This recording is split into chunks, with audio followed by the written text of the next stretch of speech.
Contact with hostile.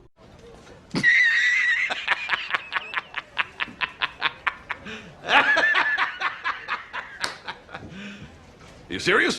What is up, you guys? Razor here, and I have a play-by-play tutorial on how to main Lifeline in Season 7. As you can see here, I have a bit of experience with the lady. She is a fantastic legend. I enjoyed her a lot more back when she was a fast healer, but I still enjoy the way she is now because she is supposed to be a support legend, so I can agree with their change. But anyways, my shot is absolutely awful in this gameplay. Terrible. But that's okay, because I use her correctly, and that's what matters. Basically, I'm just going to be telling you guys what's going through my head, and I'm going to be dropping tips on why I did what I did. So if you enjoy videos like this, make sure you hit that like button, and without further ado, let's get on with the video. So after a scuff drop, my teammate didn't really get anything. Make sure you slide 180 those reses, because you don't have to just stand there. You can be very loose with the res. Just hold square or whatever you use and just get in there. Make sure your movement's correct because there's a long range meta. It's absolutely insane how much range is a meta nowadays compared to when I used to play this game in Season 0 to 3. Even in Season 3, that's when we first started seeing it. But yeah, after dodging bullets and being in the Matrix, I make sure my buddy has some heals. I don't rush right into fights when I have no escape abilities, so I'm just sitting outside. If I can't get in the height right away, I'm sitting around making sure I get some picks like this one right here. I just pretty much just sit around the fight, make sure I get some free knocks. It doesn't make, like, if you miss your shots here, it doesn't really matter, but if you're in his face, it matters. Every shot matters. But if you're sitting around like this, just free kills, really. Peak shots, super important in Apex. So after deciding to push the fight, pretty much clear it. And if they're camping in here, get ready for nades. Like this fight right here is just literally...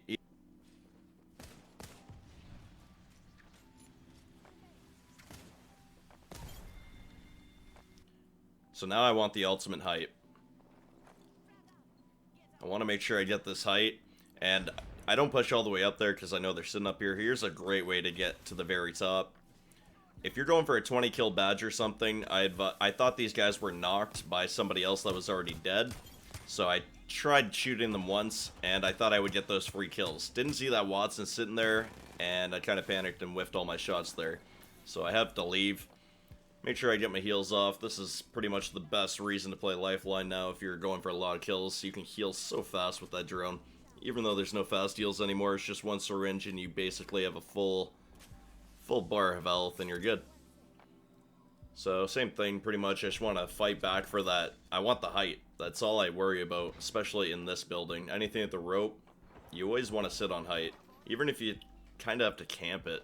It's gross, I know, but that's just how strong it is, because if anybody takes the rope, it's a free kill. And if there's a lot of angles on the stairs as well. You can get so many free kills in this building if you know how to play it correctly. Can't always hold height, obviously, because people push it. You just gotta make sure you get your distance on the enemies and try and single them out. It's always the best way to solo games if you're not playing with if you're just playing with randoms. So it's also really good to hold, like, you can pretty much hold, if you don't know the guys, they can pretty much not be meat shields, but you can play off that res shield so nicely now. You can make sure that they don't go down repeatedly. You can pretty much swing the fight in your direction at any moment because you just drop a drone, and if you get a knock while they're all repairing, you're set. You're set for the fight. You completely flipped it over. So that's why I still like using Lifeline, and I might switch to Lifeline for the rest of the season. It's kind of a challenge in Olympus because of the distance, but if you can close distances, that's pretty much the best way to play Lifeline. That's why I play on cover so much more with her. You can tell how much less aggressive I am.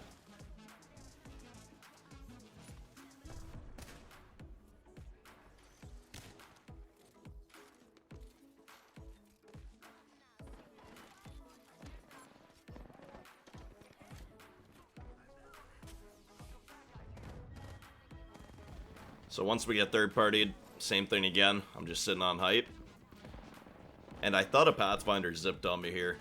I thought I was getting pushed, so that's why I'm just sitting in the corner. I thought he zipped on top of me, and there's no good audio in this game, so I'm not gonna guarantee he's not above me by the audio. So, especially Pathfinders, they used to have broken footsteps. Always switch to a Mastiff if you can. Mastiff's the best close range weapon in the game by far. And I didn't even notice that guy with a few shots. He's gone. And like I said, peak shotting when you're solo is key. Just not taking damage while you can give the damage off is super important. Jeez, we don't need to talk about how I missed that shot. I feel like a lot of shots in this gameplay, it feels like my bullets are wrapping around their shoulders and stuff. I don't know, maybe I just suck, but still know how to use Lifeline. I have to shoot the teammate's box because he's pinging the entire time I'm trying to clutch up. I grab both banners and I kill everybody in the building, and yet he still wants to spam ping. I don't get why he's so mad. I had 7 people watching me shoot this guy's box repeatedly. Well, just once, but... Anyways, I grabbed the boys anyways because I like the other teammate. He didn't spam ping. And I got flex on them a little bit. I don't know why people were spectating me so long. I was trash. So I tried leaving cap, but this team literally didn't let me. And this is literally where the game starts and ends. In pretty much 2 or 3 buildings the entire game. What would have been a loss at the beginning of the game probably became just a miracle story because of Lifeline. I was able to get that res, and having teammates, even if they're not the best, still really helps. Even if they spam ping and are super toxic like this Octane, you can still play off of them. Soloing in Season 7 is just not the same as it is soloing Season 0. Like, I used to drop multiple 20s a day, and now I'd be happy to drop a 20 a week.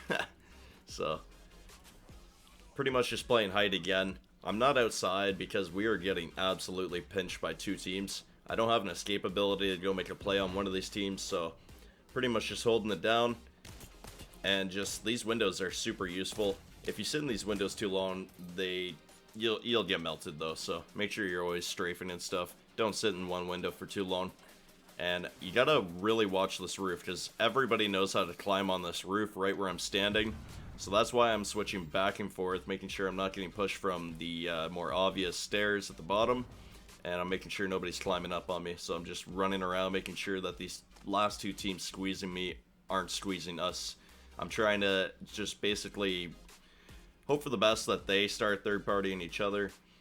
And yeah, just pretty much hold it down because I don't have that escape ability. If you're in the building, it's so easy to make Lifeline plays with a drone and a battery. You just need one corner and you're set. So we finally get pushed, and I want to make sure I play height. And he whips the ult at me, so don't even try it. Just get ultimate height. I'm lucky that he didn't throw that in the middle floor. Well, he threw it in the middle floor, but towards the first flight of stairs. I was able to hold the second flight of stairs without a problem. Like I said, these corners are very useful for Lifeline, and I have to watch for both teams because they notice that the middle team is griefing us, the middle building team, sorry. And I try to make a play getting back in there because they're rezzing, but that gas just completely stops the play. And I notice I don't have enough heals. Like, if you don't have enough heals to, like, at least a couple batteries or, like, a million cells, because, especially at the red shield, it takes so long to fix a red shield. I make sure I have enough cells, and I pretty much just start playing on the outside again, because if you don't have a battery in that situation, you're most likely screwed, especially with no escape ability. If you touch that caustic gas while you're in a fight, and you don't have a phase or something, you're in danger. This fight right here is just absolute nonsense, completely smoked out. And I actually enjoy how many shots I hit here. Just kidding, I suck.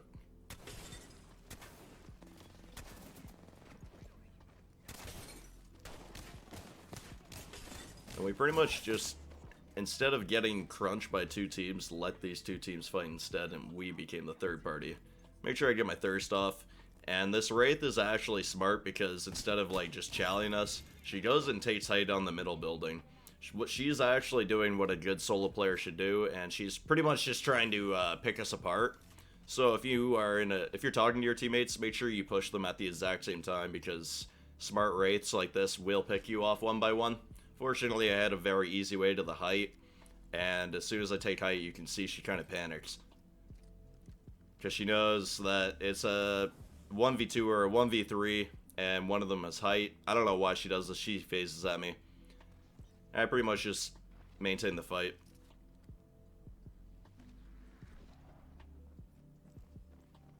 And that's how it's done.